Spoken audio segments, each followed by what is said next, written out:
E3 video game demos used to be video game utopia. Sony! Sony! Sony! Sony!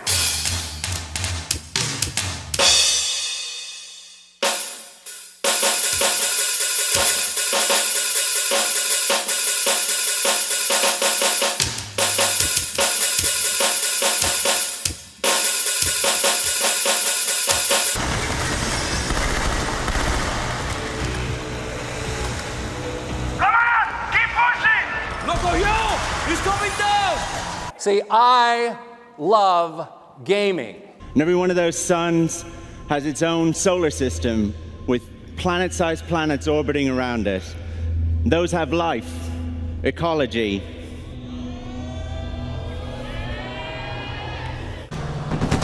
Not again! Hang on! Where the hell are you going? You're the one who said just head down! Jesus! Coming through! Oh, this was really a great idea, Nate. Do you want to drive? Oh, you're doing just fine.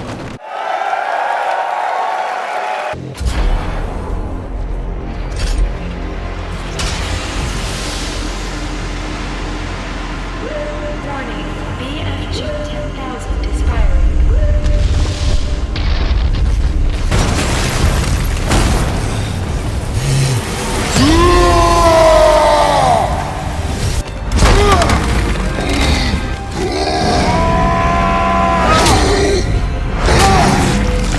Deep down inside, we all serve one master, one king, and his name is gaming. Forever may he reign!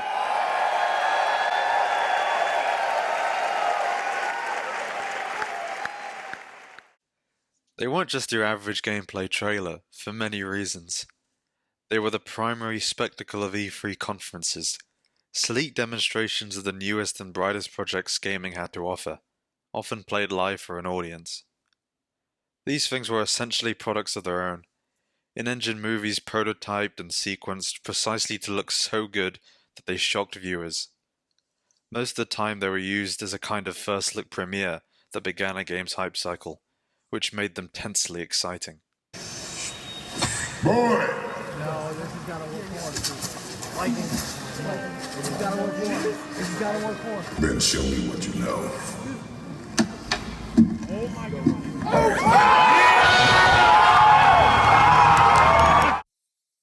Unlike the snappy, heavily compiled showcase of a regular trailer, the point of the demo was that it had to show off an unbroken game sequence live, if not actually played live, showing off games in a far more unadorned and extensive manner. We can at least be sure some of these demos were played on stage, because a few would go wrong for this very reason.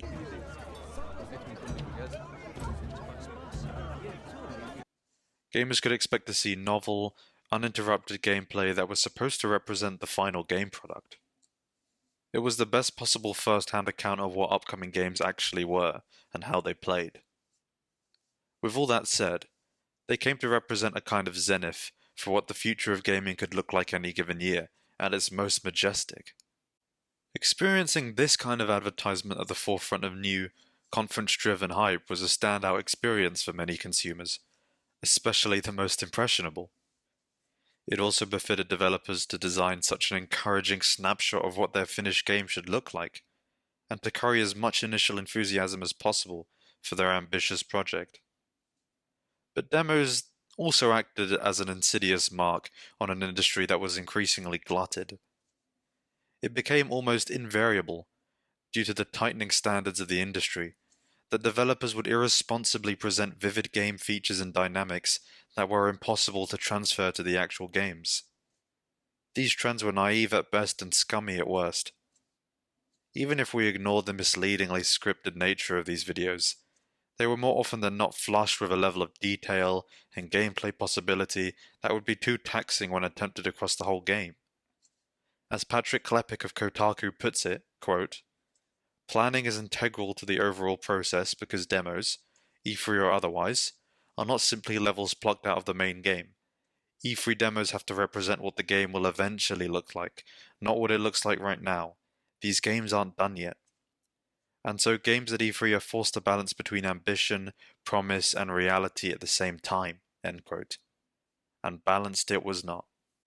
Personally, I would add that in the early to mid-2010s, with the release of the new console generation, an infatuation with the idea of the next generation video game appeared, an ideal encouraged and inflated by publishers and executives, which promised vague fantasies of what a newly expansive and interactive gaming world would look and play like.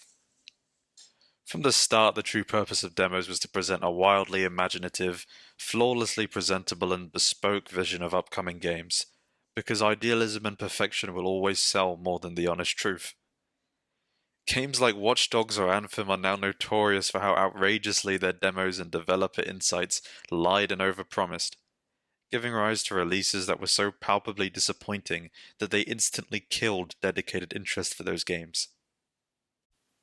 But the question of what actually makes an uber-spectacular game demonstration heinous is surprisingly complicated and oftentimes very nuanced, which is what pushed me to discuss it.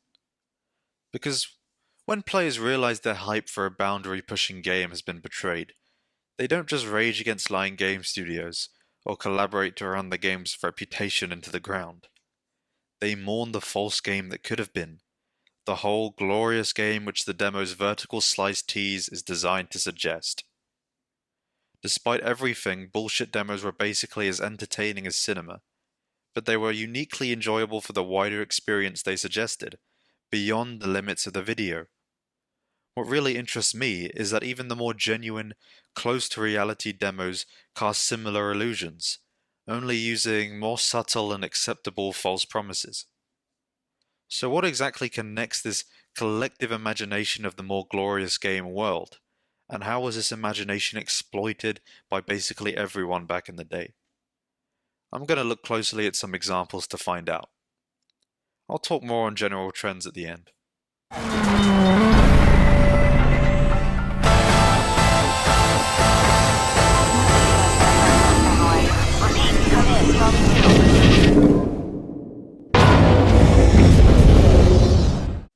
Watchdogs is the iconic king of games whose advertising material was so much more sublime and promising than the actual game. The demo most notorious for graphical overpromise, released 5th of June 2012 on Ubisoft's channel, has almost 18 million views at the time of making this video. Off the bat, people usually latch onto graphics overpromise as the biggest sin here, and it's definitely the most obnoxious lie, but there's so much more farcical detail to complain about.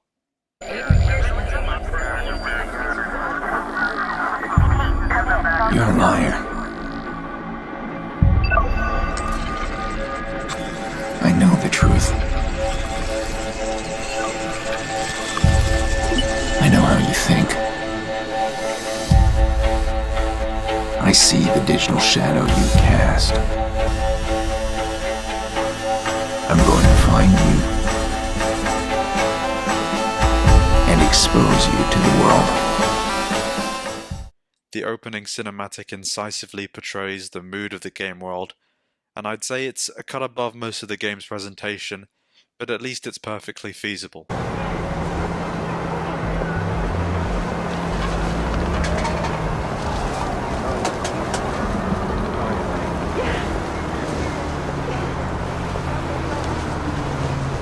What about when you... I'll be waiting for your call.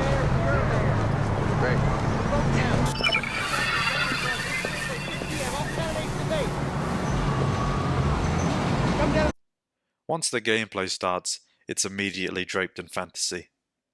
The light ambience of the street, the granular detail of the smog blowing by particles and objects, and even the density of cars and NPCs were all flaunted with irresponsible deceit. Even today, these remain very tentative quality benchmarks for open-world games. The fluidity of the Umbrella's reaction to the wind is bullshit when compared to the overriding stiffness of the game's actual physics engine. A game city like the one here would have revolutionized the creativity of the genre and ensured the player's journey in it felt gritty and grounded. It's bold noir detail like this that allowed Ubisoft to establish the Watch Dogs' identity so strongly in their advertising, before largely losing a hold of that identity forever. Beholden to the sad truth that this inflated artistic vision just wasn't achievable, The more of an impression this vision made on gamers, the more disdain the scaled-back game would receive. The show runs throughout the month, but DeMarco has announced an upcoming online. Yeah, you gotta keep them moving. Hello? Hello? Mary? Fucking thing. Come on. Come on. We're back.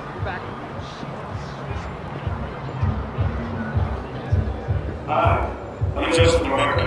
Welcome to Dot Connection, my digital gallery made of underground art and music. I hope you'll enjoy viewing, listening, and interacting with the pieces from audio. Would you like a drink?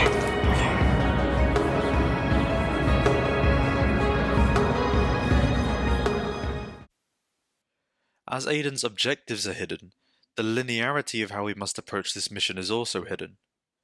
When he hacks the bouncer to distract him and get in, the moment is presented like the player has the initiative there, finding their own way. The player is not given that much choice. When we're inside the club, the rich atmospheric effect of all that mist and lighting would never be reproduced by the game. The sheer density of the NPCs contrasts with the lifelessness of Watchdogs' actual world.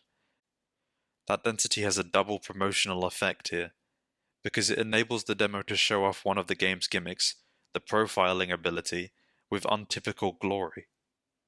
The profiling is less smooth in the actual game. What's he doing here?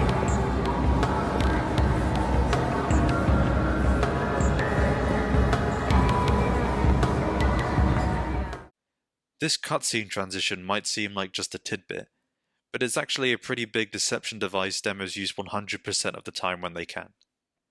Scripting real-time gameplay so tightly that it maps over perfectly into the real-time or pre-rendered cutscene, as if they fit like a sleeve over the player's action and position, everything. However, the clue is in the name. Cutscenes require a cut, and players can expect to teleport to the start of a cutscene they trigger, even if that comes at the cost of the player's immersion. At least the cutscene that follows is actually really well done. Where the fuck you been? You leave me standing here for 45 minutes in this DeMarco art bullshit charity. I spent all afternoon getting her ready for you. She's oiled, she's loose, she's perfect, just the way you like. You done yet? This is another reason why we don't hang out. No. We don't hang out because we kill each other. See? You, my friend, much like this shit show, have no art, no nuance, no subtlety, and it really irritates the shit out of me sometimes. So why the fuck are you here? Is there a target here? You really want to know? Fuck you. In the Kotaku article, it's explored just how valued this tight standard of scripting was for developers for a bundle of reasons and risks. Typically at that stage of development, most of the game would look like a scrap heap to consumer eyes, so devs needed to carve a pristine island out of their game, surrounded by a sea of bugs and half-finished geometry. They needed to involve as much of the game's standout features as possible in a concise time frame to wow viewers, requiring step-by-step planning. And they wanted to express the mood of their game to validate its artistic concept, producing cinema that could please anyone. But none of this rationale could dispel the fundamental, deceptive premise of the demo ideology. To use rigid artificial script and manufactured animations and effects to advertise games rather enjoyed for the dynamic interactivity of the player experience is a shame on the industry. What players can achieve and experience with little hand to guide them is all they care about, and when developers persistently betrayed that ethos, they built up a disconnect between the player and the game studio. But scripting is not the worst of it.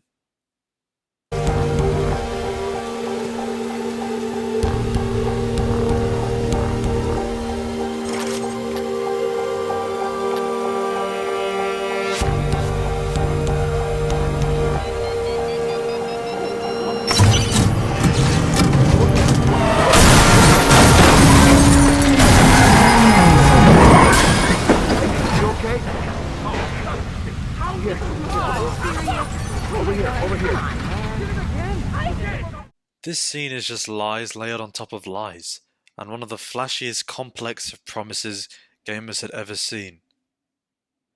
The sheer effect the player has on the traffic junction conveys two things: that they have massive power simply at their fingertips, and that they can involve a whole bustling road in their displays of power. It is hyperbolized true power, accentuated by the way these cars physically react so realistically to the player and their collision, and the scale of the whole scene. And do I even have to say that the way the witness reacts to the crash is impossible? Such specific AI reactivity is basically beyond all games as we know them, let alone the witness's fluid animation, who stumbles in surprise as the crash starts, before hopping over to the nearest car as soon as it's safe, and even touching and peering into it. NPCs comfort each other with dialogue that's perfect for the situation. The lady the witness is helping reacts fluidly to his help, and there's even a victim that stays in the midst of the chaos to plead over his dead companion, and specifically requires player interaction to flee the scene. Think to yourself, can circumstances as specific and elegant as these really manifest in an open-world video game of all things? These have got to be some of the most bold lies in all of gaming. That's not even mentioning all the unattainable graphics and weather effects. But it doesn't end there.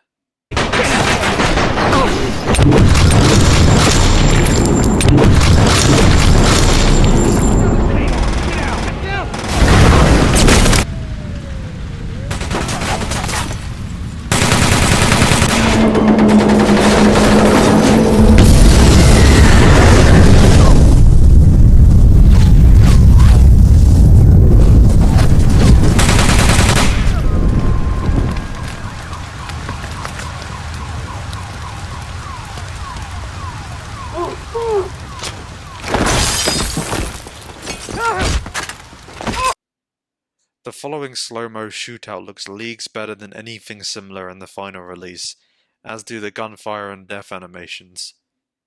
The explosion seems so much more organic for occurring on its own, and of course the way it looks, the way it leaves a ringing in the player's ear, and probably even the way the player animates in reaction to it are all evocative but false. Now, despite the absence of this particular sequence from the game, the Expo environment and the Assassinate DeMarco scenario were both reused for the final release, and demonstrate really well just how severely Watchdogs disappoints its initial vision. I've already compared the different Expo environments, so I'll take this opportunity to compare how much presentation and detail went into the demo Assassination versus the game one.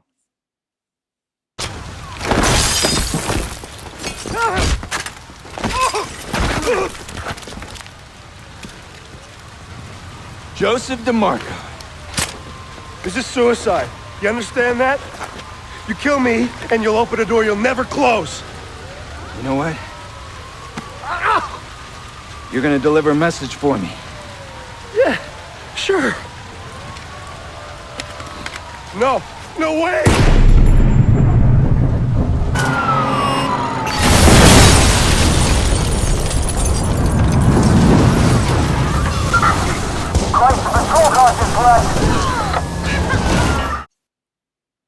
All in all, while there was much artistry to the Watch Dogs demo's deception, mostly it was just obnoxiously, offensively falsifying, graphics and all.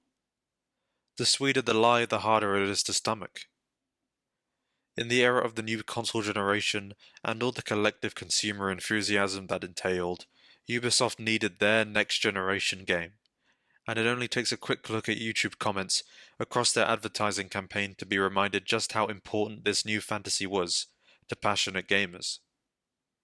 It was a fantasy that proposed more evocative storytelling, as well as marvels in technology and player interaction. I firmly believe that what made bedazzling demos so disarming was how coherent they were. Watch Dogs was putting out a provocatively merciless vision of a vigilante hacktivist fantasy. And honestly, what's more tragic about the downgraded graphics and detail is how much dramatic potential was lost. The demo was not just a stage for massiveness or precision. It was a realization of a brutal, noir anti-hero, brooding with untold power in his hands, in the heart of a city slick with corruption and technocracy, a sandbox he had the express keys to. Even today, the imagination here stands the test of time as an awesome power fantasy.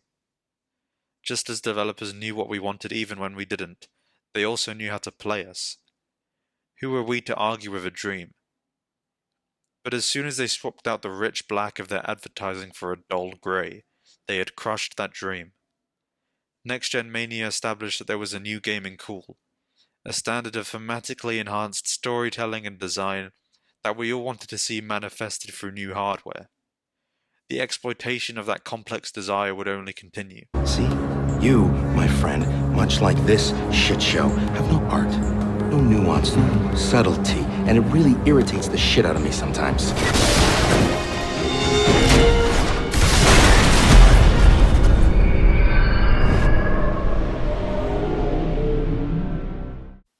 I don't mean for every example I look at to be scandalous.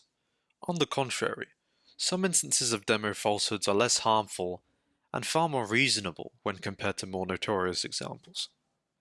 The Titanfall E3 demo was released June 10th, 2013, and has over 4 million views on the Titanfall channel. The deceptions of the Titanfall demo are kind of a necessary consequence of the game's PvP focus. Essentially, in order to attract the common denominator of gamers, the harshly competitive aspects of your average multiplayer get masked completely by the demo's light pace, showing off spectacle rather than gameplay intensity. And Titanfall was exactly the kind of game to inject atypical spectacle into the PvP formula, thanks to its Titan and parkour features. The demo starts with some cutscene contextual exposition, and I think it's pretty representative of the actual release. One of the biggest complaints of that release was that they phoned in their narrative, just peppering their multiplayer with some extra cutscene and dialogue. The demos start in a personnel carrier in outer space does certainly tantalize viewers with the notion that there's more sci-fi story to unveil here. But the game stuck with this approach to the story, for better or worse, so it can't be called deceptive. At least the HUD display makes it obvious that the game being presented was just multiplayer. Then you have a speech given by a bot pilot, a tidbit presented to inject a kind of military theme into the PvP, akin to franchises like Battlefield. This pleasantly would also make it to final release. Okay, boss, this is a hardpoint operation. Take control of as many hardpoints as you can. Patch me into them, and I'll take care of the rest.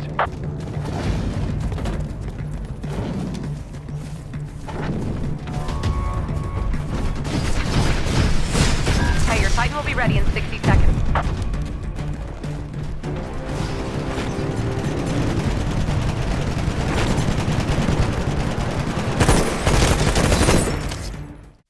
So quickly we're greeted with this geriatric phenomenon that is such a prolific game advertising trend.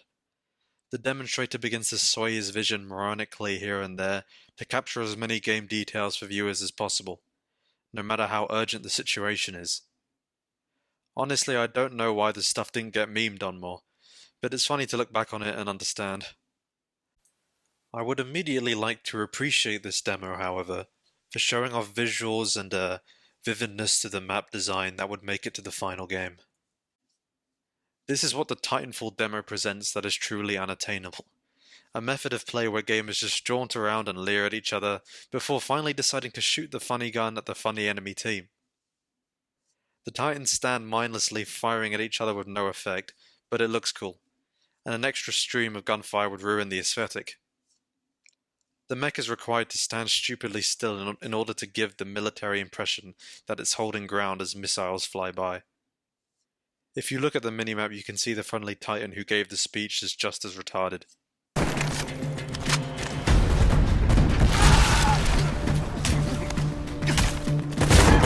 Thanks for the assist. Check your map. You're close to hardpoint Bravo.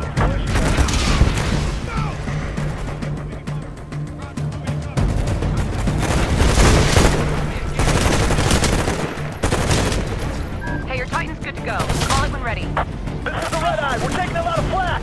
Bitch, we need those turrets offline ASAP. We're on it. Boss, get close to a hardpoint and patch me in so I can deal with the turrets. These snippets of reactive NPC dialogue really sell the military or team component of this game, and moments when bot and player assist each other are a proof of concept that was a big deal back in the day. Ultimately, grunt enemies were fated to be a pretty irrelevant part of Titanfall's gameplay, and they didn't have the same persistent interactivity suggested here. But as enemies that filled the PvP theatre, they delivered. The radio chatter would be nothing to celebrate though. It would just be a fairly constricted and awkward part of the game. It's on the way. Stand by for Titanfall.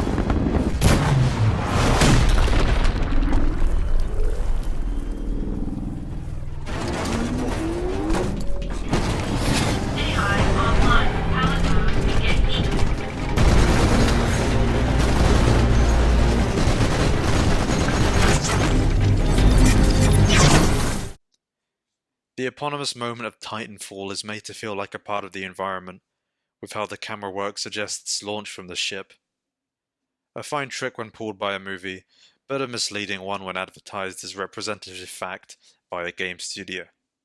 Still, I'm not above admitting that the awesome momentum portrayed in this moment of Titanfall was a genius marketing device for the game. The demo also constructs a set piece that seems quite impressive for a multiplayer. The player is ordered to fight their way to Hardpoint Charlie to stop this anti-air cannon from ripping into allied ships.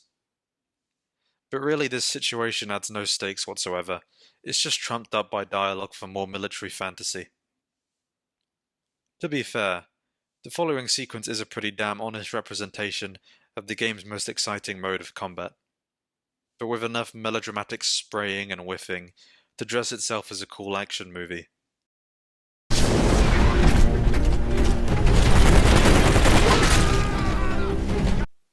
Kinda sucks for my boy Sneakers that they had to do him like that. Is what it is. These demo players are basically the same as goons in an action movie.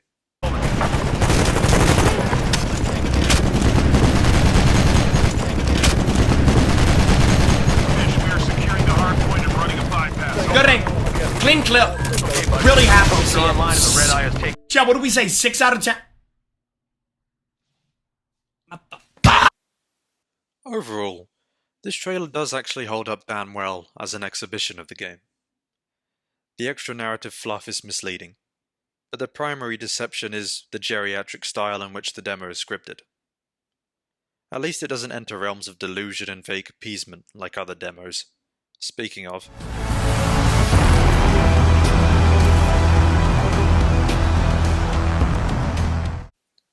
In E3 2013, a demo came out for Ubisoft's newest delusion, The Division. It came out June 11th on Ubisoft's channel and has over 6 million views at the time of making this video. It started this bizarre trend of multiplayer games with a cooperative focus, hiring voice acting chumps to emulate the team experience in the demo. It goes without saying that there's no way on earth you could faithfully emulate the bottomless depths of the gaming community in an advertising context. So instead they wrote in awkwardly pointless and sanitary conversations that were supposed to illustrate the game's features and cooperative play. Our stage players in this one are Nick, Bronson, and Megan. Just listening to their anal chatter is enough for me to dislike them.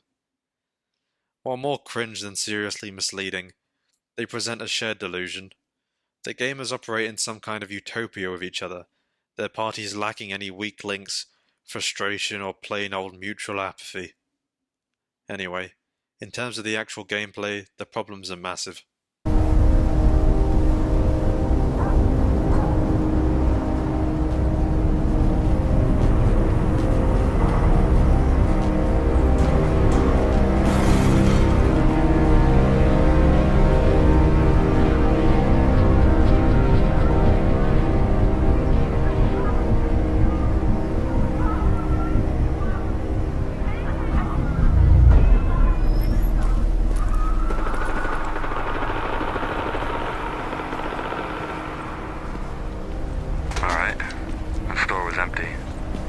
Gunfire.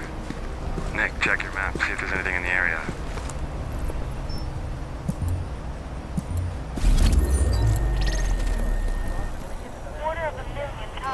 Water back to west. That police station's going critical. Let's head up that way.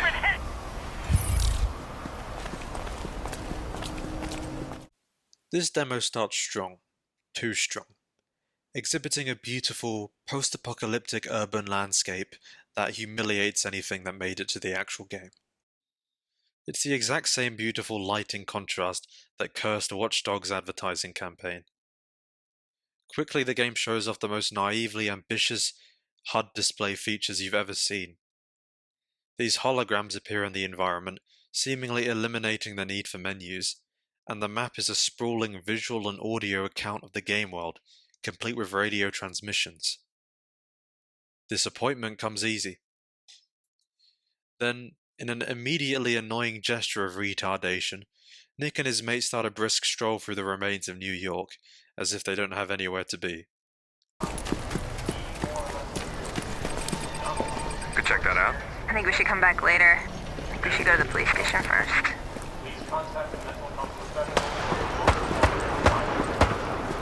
Oh, shots. Let's go. Right? Go. I don't see anything outside. It might be out inside.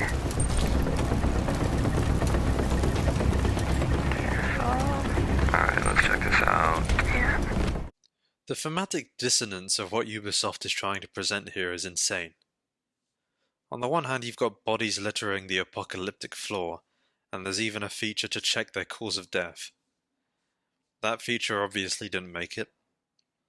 On the other hand, you've got Megan expressing giddiness that they're setting up for a fight amidst those same corpses.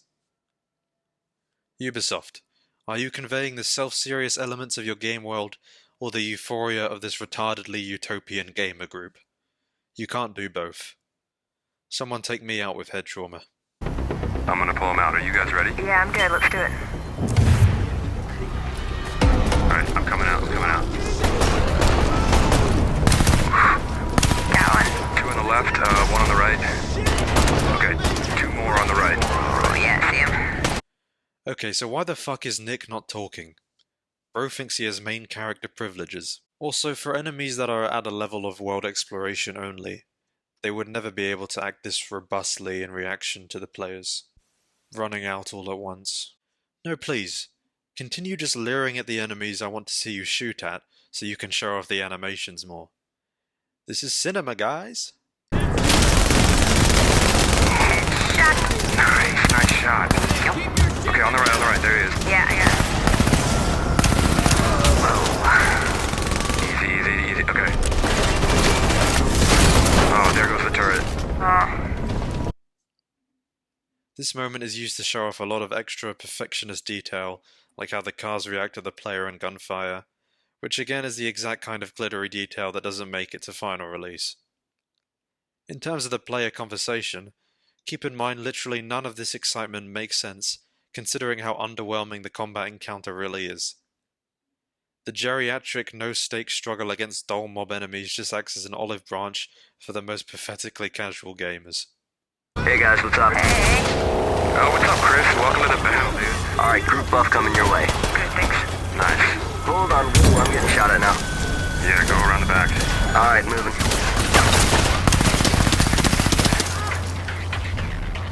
Oh shit, hold on, I think we got one more. Watch out, on the left. Yep. Oh, you see the guy on the roof? Yeah, oh, there he is, okay. He's the one doing it. Wow, Oh, he's he's like supposed to be in an the... elite, yeah. Yeah. I'll move to mark him now. Shit. I can't see him. I cannot get a shot. Chris, can you mark him or something? Hold on, I think I got him. Yeah, got him. Nice. Okay, that's done. Let's check out the inside. Alright, I need to hop out. I'll see you guys later though. See you later. See you, dude. Mobile crossplay for the drone was unsurprisingly scrapped in favor of normal drone control. If you look it up now, you'll find either a jumble of developer lies from around this time, or a Division mobile game that's still in development. This crossplay idea is a supplement to the group fantasy Ubisoft tried to push, when in actuality gamers dedicated enough for this kind of looter-shooter cohesion would never want this in the slightest. I hate how evocative the marking and ballistics look in this demo compared to what we actually got. And the suggestion inlaid in this moment that wallbanging could be a wide physical component of the game is textbook misdirection. But fuck if the lighting on the bullet holes they leave don't look nice. Another flagrant lie. In these cells over here, get them out for me, will you? Some more cops in here. Listen, the armory is out back. Take whatever you need. The code is SH-1023. The code? Code for the armory. Doors heavy. It's good to be out of there. Okay, I think that's everybody in this room. Okay, I'm going for the armory. Should be back here. That hallway's clear. The HUD over-ambition continues to go crazy. Pop-up displays of place names plastered on the environment are quite feasible, but the rest isn't. The rewarding NPC interaction shown off here would have no place whatsoever in the actual Hollow game world. What was that? I don't know. Let's go. Oh, here it is.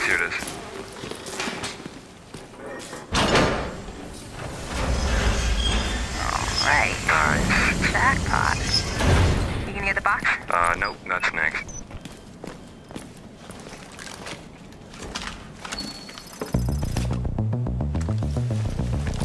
That gun is sick. You better get it out before you lose it. Okay, I've got my flare ready to go. Cool. I'll get the door. A mutually tangible loot system that requires players to show courtesy for each other for everyone to get loot. Get fucking real. And of course the reward Chris gets for such meager effort is hyperinflated to disguise the game's actual grind fundamentals. The artisanal effort this demo puts into portraying faithfully an actual American metropolis would only be reproduced in The Division 2, if you could even say that. You guys ready?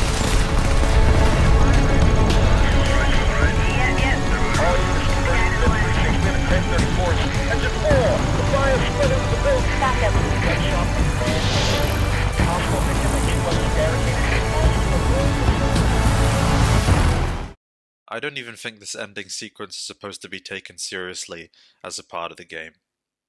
But it's still a complex of lies. We see multiple dark zones suggesting PvP and PvE would be prolifically entwined, and a density of team names that suggests a glut of players would be roaming in any given server. A host of unserious game ambitions idealized by the host of unserious moneymakers over at Ubisoft. Because part of the initial success that The Division 1 had a lot to do with what the game promised to be, or what players thought the game would be, instead of what it ended up becoming. And no, this is not going to be another video about the small differences in graphical fidelity, which although it was a controversial topic at the time, mostly because of the Watchdogs fiasco, The Division could have honestly looked half as good and still been among the industry's best looking titles. Graphics was never really an issue for this game. The real issue that The Division has had since day one is a confusing identity.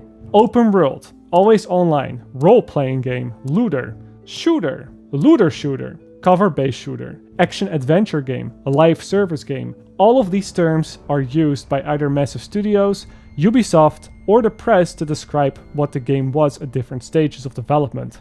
And while it's pretty obvious what The Division is nowadays, before launch, everybody sort of had their own ideas and hopes of what the franchise would turn out to be. An extra sin the advertising campaign for this game committed was its inherent genre confusion. The actual systemic experience of this shooter was kept as vague as possible for it to gain a populist appeal. The fake NPC interactions of this demo, the quick and organic time to kill, and the disproportional emphasis on world exploration and PvP disguised the looter-shooter trappings of this game for as long as possible. In hindsight, the tactical elements of the demo, as well as the survival tone and presence of survival resources, were included to make the game seem like something it was not down to its very roots. When players encountered a grind and dogged focus on gear and stats they hadn't signed up for, they rightly discarded the game and their attachment to the franchise. But Ubisoft doesn't learn. Alright, I got the window. Go!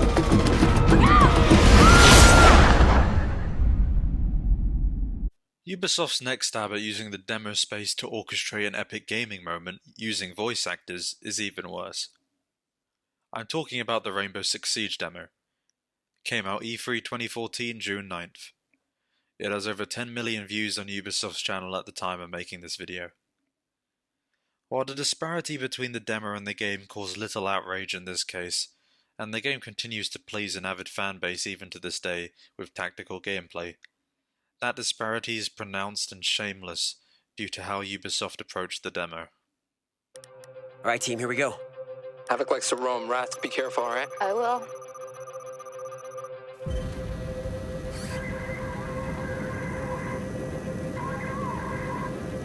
Oh, first floor is all boarded up.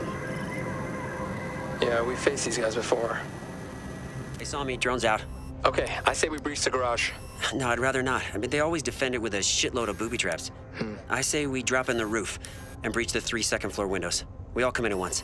What do you guys think? Okay, yeah, that sounds good. All right, let's vote for helicopter drop. Roger that. Like other demos, it starts strong with a level of presentation and investment in atmosphere that the actual release would dismiss even as a priority. The lengths the demo goes to push the hostage standoff theme, with all the preview captures, lighting and buzzing of helicopters, would be unsurprisingly abandoned in favor of a more fast and loose multiplayer experience that doesn't value context much at all. That also explains why there would be no uniform distinction between the defenders and the attackers in the actual game. Of this beginning segment, only the ability to survey with drones would survive due to its gameplay importance. Somebody throw a drone, for the love of God!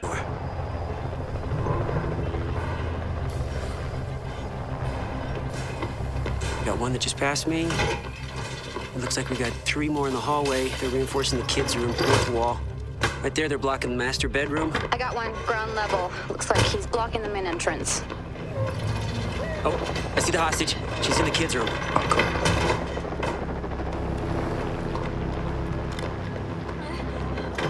They're barricading all the windows.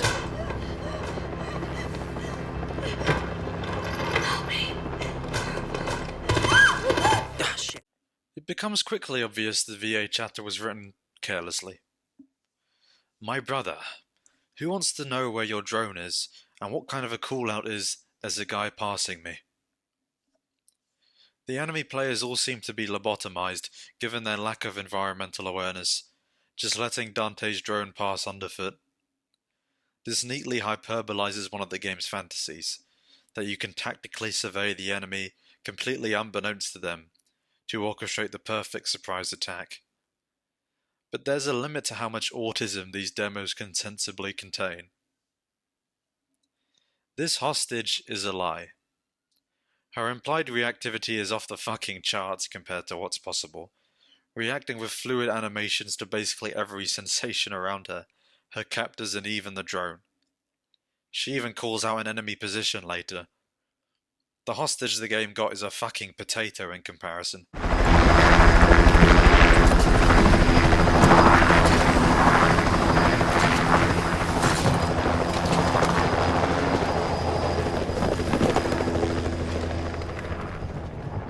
I'm going to my spot. Now, Pyro and I will take the large window. You guys take the rest. You got it? Yep, go. Gotcha. You guys? You good? Yeah, I'm ready. No, wait. Player number 1, Dante, quickly establishes himself as the overbearing tactical leader of his whole party, and his voice is their will. Ubisoft attempts to suggest that dedicated gamers can follow in Dante's footsteps, using the game to enforce a tense, real-to-life tactical seriousness amongst their gamer friends. The result is as pathetic as it is unreal.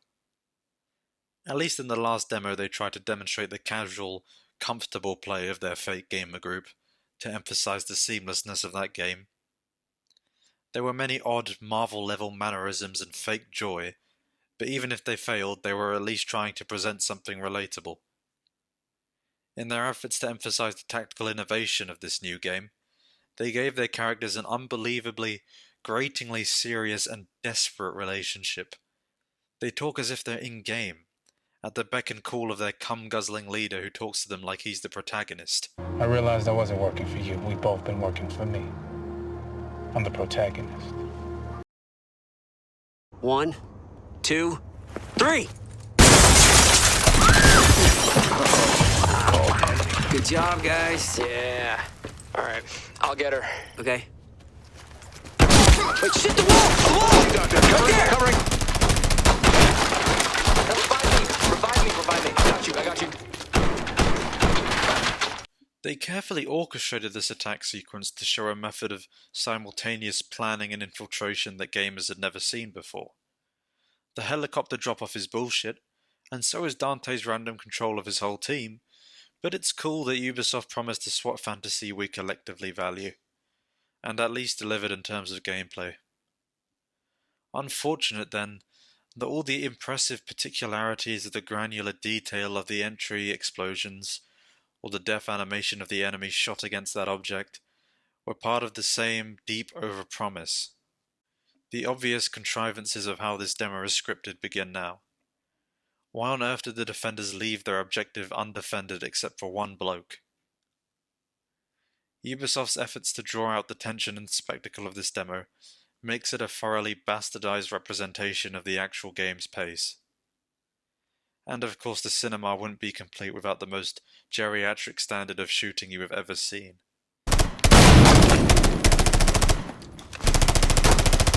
You have the recoil of Ice Spice, the aim of a Johnson, and the reaction time of my grandpa. At least in this case it has the extra function of showing off an awesome level of environmental destructibility, though this would be far more limited and tool-specific in the actual game. And of course the awesome granular detail of all that rubble and refuse the shootout creates would be cut down to size. Move up. From the wall! Move! It's Havoc! Wrath, he's in the bathroom! I'm on him. Wrath! Shit, I missed. Damn it! Okay, bring her over to us. Ah yes, the legend of Havoc grows. Using the insane incompetence of Dante's team as a device, for some reason the demo tries to raise one of the faceless enemies as a supervillain level threat. It's almost as if the demo's trying for a horror emphasis, the way Havoc keeps slinking out of the player's view. He's a reclusive shadow killer, despite the whole point of Rainbow Six Siege, which is team-based tactical play. I can't see him. Window's blocked. Alright, hang on, I got it. Nice. Go! Hang on. Got him. Nice. While players do have access to sniper operators in the game, this idea of a player existing outside of the map's main bounds to provide covering fire was scrapped. Though it's pretty contrived and ill-presented here, that loss is another killing blow to the more consummate SWAT team fantasy that only exists in the demo. I'm death from above. Sweet. Wrath, you still on the north side? Yeah. Alright, I'm making a door in the living room. Alright, you see me? Yes. Alright, I gotta lay this thing. Cover me. Gotcha. Shit. What? God, Havoc, he got me. Where is he? Never mind, that hurry. Clock's ticking, Dante. Ready when you are. Okay.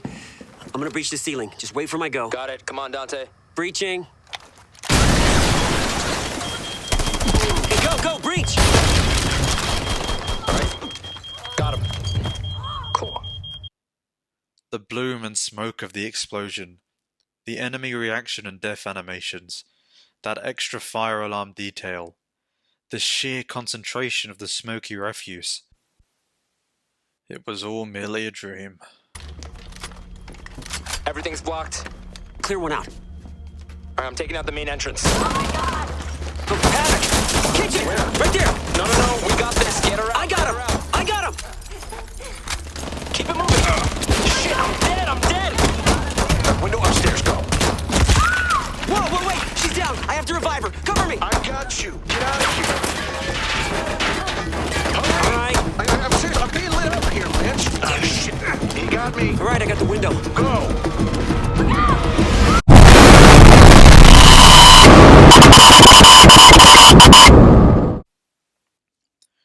Yeah, bro's gameplay actually makes me want to die. And what a goofy Hollywood climax to boot.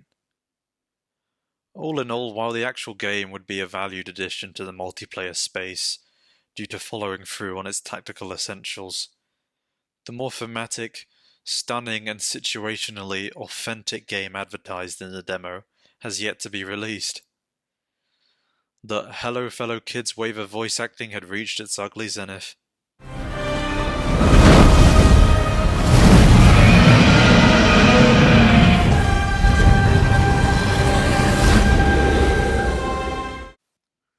I'm going to use God of War's demo as an example that is not particularly deceitful or even misdirecting. It's a very straight, clairvoyant demo, but it interests me to still go over the veneer of difference it does have from the actual esteemed release.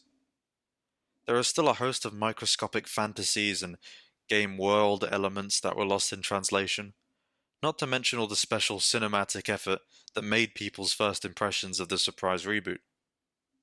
PlayStation's Raising Kratos documentary is also a really good reference for the unique considerations that went into this demo in particular. It was released June 14, 2016, and has over 22 million views on PlayStation's channel at the time of making this video. The stakes of this demo reveal were completely different from any other. The devs' goal was not just to sell their new game, but to sell their reimagined vision of God of War going forward. They had to transform the historic and beloved identity, with not only spectacle, but also an intimate care for the iconic character Kratos and all he represents. It's no surprise that they sought to make the very moment of his reveal peak cinema. What for? A test. She taught you to hunt, yes? Yes, sir. Then show me what you know. I am hungry. Feed us. The lines chosen for this moment are perfect. "I am hungry" alludes back to Kratos' ravenous power, while the rest re-establishes his stoic character. Obviously they were written expressly for this reveal, though that does mean they wouldn't be reused in the game. The demo also wastes no time establishing the more intimate scale of the father-son vision, to respect the identity and its potential properly. It's fitting that the deer sequence, which starts their relationship even in the actual game, is used here to illustrate their appeal.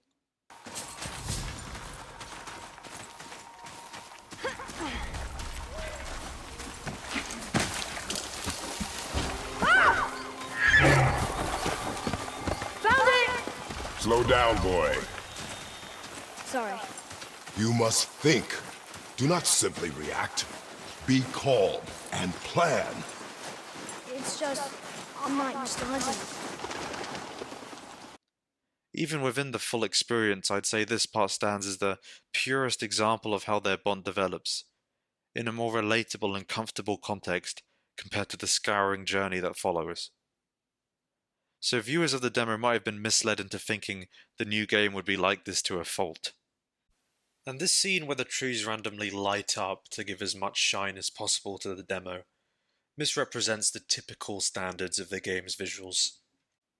Otherwise, the actual game in fact ends up being more evocative than the demo, because the lines and atmosphere are actually given room to breathe.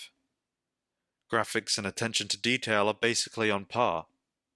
Extremely few games can claim that. What are you doing? Now its guard is up. Only fire. Only fire when I tell you to fire. I'm sorry. Do not be sorry. Be better. Find it.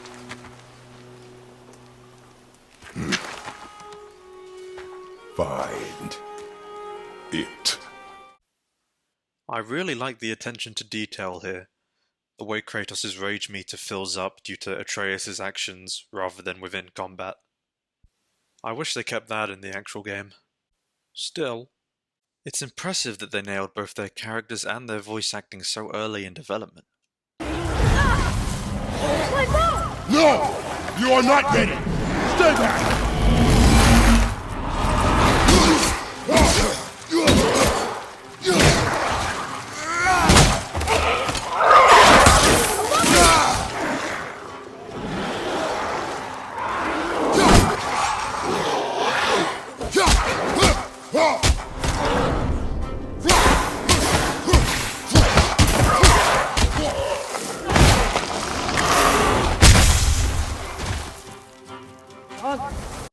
The detail on the Leviathan axe is fucking insane in this moment, although I think that's because it's scripted to prepare the player for combat. So combat starts and the sounds and animations that feel so satisfying immediately match up with the final release. Some differences do arise. For one, the HUD display is beautiful. Peak minimalism even when compared to the nice HUD we actually got. I reckon, grappling with extra features like controlling Atreus, the developers realized they had to ditch this minimalism, which is fair enough. There's also a difference in finishing animations. The depth of field here is more fine-tuned, and the sheer detail of the enemy up close is noticeably better. But these are just overdrive details that were likely scrapped to ensure combat performed with complete stability and didn't jar players. The second animation sees Kratos dispatch an enemy instantly, as his axe throw interacts with the nearby wall, pinning the target.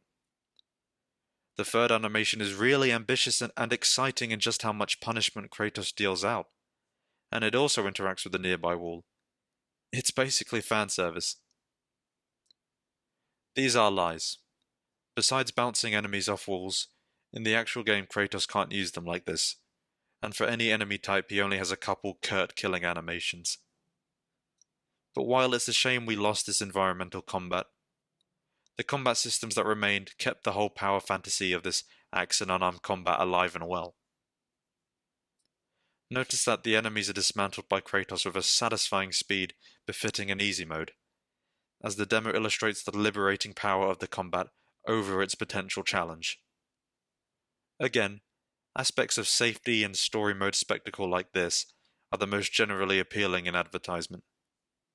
But they also suggest the original vision for this game may have been an even greater departure from God of War's original formula, imagining simpler combat situations which would only require a few careful strikes to finish, rather than filling the screen with murder. Still, to an extent that's exactly what the developers ended up doing, and they did it well.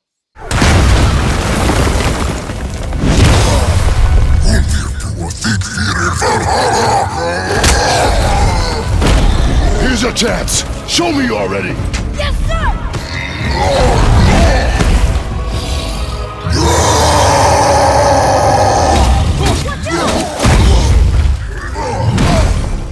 Back off, little clean angle.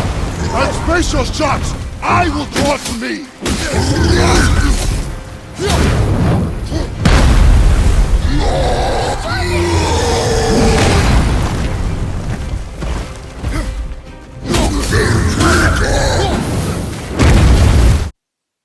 The main points of this whole sequence, right up to the troll upset, got so well preserved in the release, with only pacing and locational differences, to make sure the demo wasn't mimicked completely. It feels like Santa Monica struck gold so early on that they simply didn't need to lie. Though of course they suffered some of the usual uncertainties. I like how they avoid performing particularly well in this fight to raise the drama, but don't go full retard like so many other demos. The movement, the dodging, it's all distinctly recognizable from the game. Eventually, it does resort to moments that betray a level of detail in scripting that the game is not persistently capable of.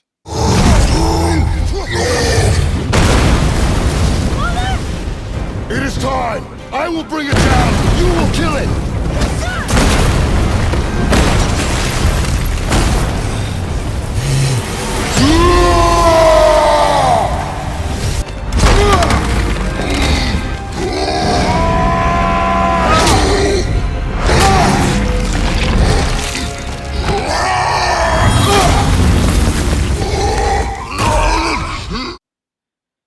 The way the troll's attack starts shattering the ice adds some great detail and crisis to the situation.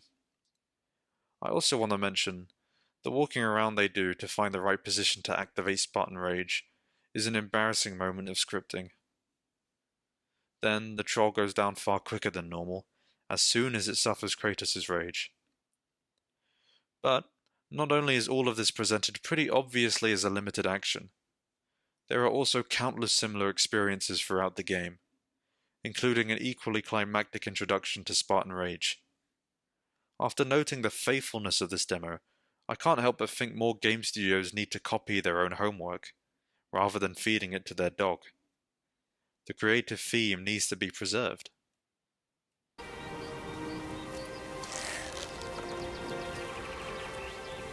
Exhale and release. I got it.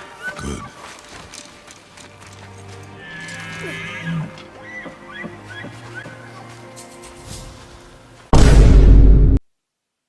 The demo ends with a classic tease shot of the wider game world, as Kratos looks on wistfully and bathes Atreus prepare for whatever is ahead. Some aspects of this shot could definitely mislead viewers. In this vision, the realm gates are spread outwards, suggesting Kratos has a vast expanse to explore on Midgard alone, and he might have to work to gain access to those landmarks. The dragon flying overhead suggests the developers might have planned to include a wider variety of grander enemies to fight. But the promises of this shot are kept purposefully vague and generic to avoid misleading viewers, and the journey that we got in the release, to make it to the tallest place in the realms, actually matches up really well even with this generic anything is possible ending shot. You can even see the tallest mountain standing out in the shot. And that'll do it for my examples. Of course there are other really big demos I could have talked about, bad and good. Anthem comes to mind, but it's telling that even the demo for it is insubstantial, leaving little to talk about. Then there are demos for games that were scrapped, but those deserve their own discussion. I'd like to give an honourable mention to Horizon Zero Dawn's demo for matching the faithfulness of God of War, although the dialogue is very inflated. It's quite rewarding to see how far that franchise has come when you compare this demo to the recent Forbidden West demo.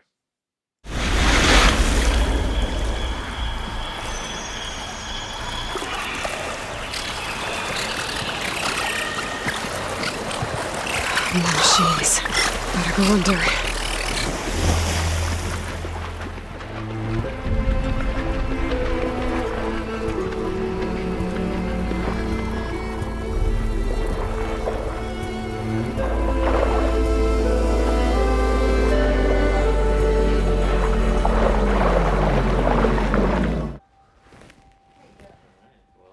Oh man. So I think I've been rehearsing that demo for a month. And it's just 9 minutes, but it's, to me, the most important 9 minutes of this game. Because that's the one where either everybody's gonna go, what the fuck are you doing? Or, what the fuck are you doing? That's awesome. Like, I have no idea what answer is gonna be either. It truly is like the cat is alive and dead at the same time right now. Boy!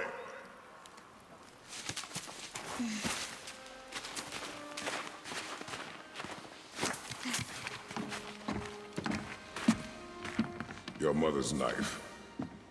It belongs to you now.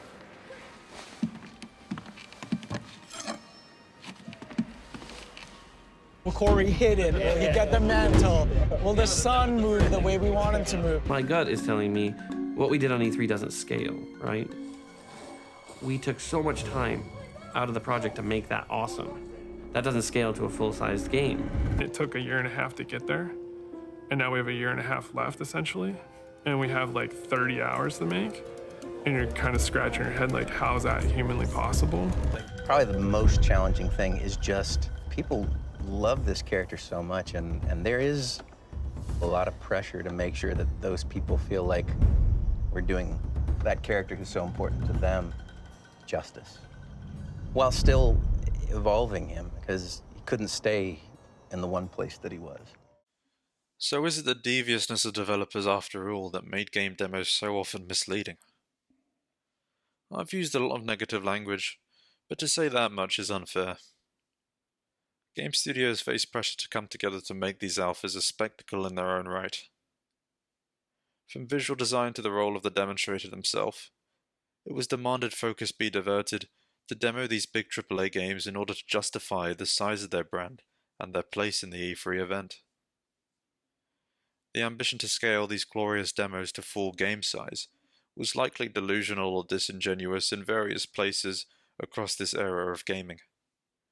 But sometimes it was the best compromise developers could make under the pressures of publishers and the industry at large. False promises to gamers were adjunct to false promises they had to make to themselves and executives for their vision to have a chance. It's surely hard to foresee the reality of the game you're developing, due to the mania of artistic possibilities you have to pass through, your own biases, and the unforeseen roadblocks that the process will inevitably bring. The Kotaku article elaborates that often developers fully realize the difference in capability between PCs and consoles only once they had created their demo at a high PC standard.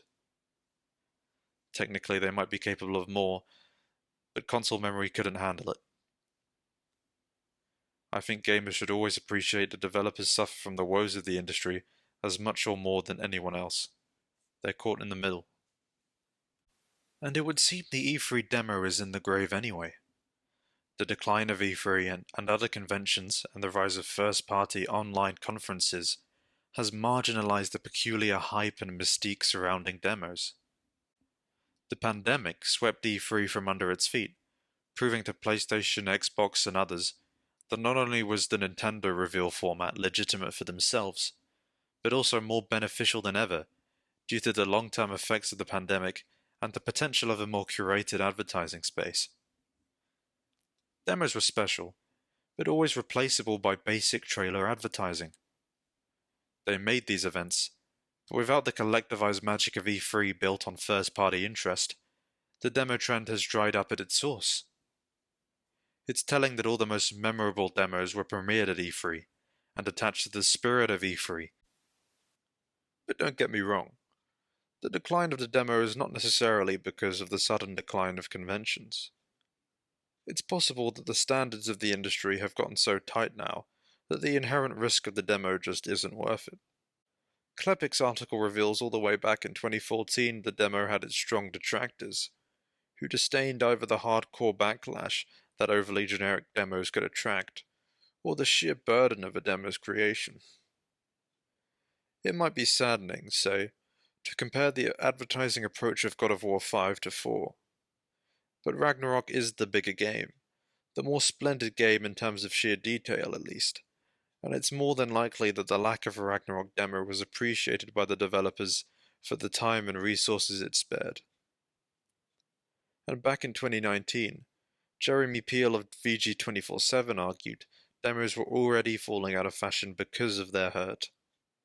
He pointed fingers at the hostile, adversarial effects that demos could have after the Watchdogs disaster. He also echoed Klepik's sentiment. So demos could be viewed as both a production risk and brand risk. The times turned against them, and now they're basically dead. Almost makes you miss them, and Peel already did some 4 years ago as the offering had already diminished. A good demo could be pretty fucking cool. However, I never want to make excuses for irresponsible advertising. I don't think there are permissible excuses for the bad demo, and I don't think the demo itself was ever conducive to faithful advertising. You can tell from the artistic quality of these wildly misappropriating demos that everyone involved must have known how much consumer trust they were messing with, even if things worked out in the end. They must have known how killer these demos were as exploitations of shared gaming fantasies. They didn't just play around with us, they played around with the art form itself, establishing new precedents for interactivity, production quality, and world building before silently dismissing those precedents behind the scenes. I hope if I've conveyed anything in this video, it's that we need to keep track of what is lost between the idealization of a game and its actual release. The theoretical games that should have been made by enlarging their demos to scale are worth thinking about, even just for their awesomeness. Whatever extra detail and thematic shine gets abandoned in translation is usually the very care these games need to keep their soul, and stripping them down to the bare necessities of comfort and appeasing gameplay is a disservice to video games. I welcome the prospect of keeping our attachment to these theoretical game worlds alive. In hindsight, they're shitty corporate projections, but when we first saw these videos, they were everything. Understanding what makes these fantasies so inspiring to us can ensure we're more discerning in the future and hold fast to our demands. I invite you to think, which of these promises have been finally fulfilled in the new generation of gaming, and which are we still waiting on? Cheers for watching.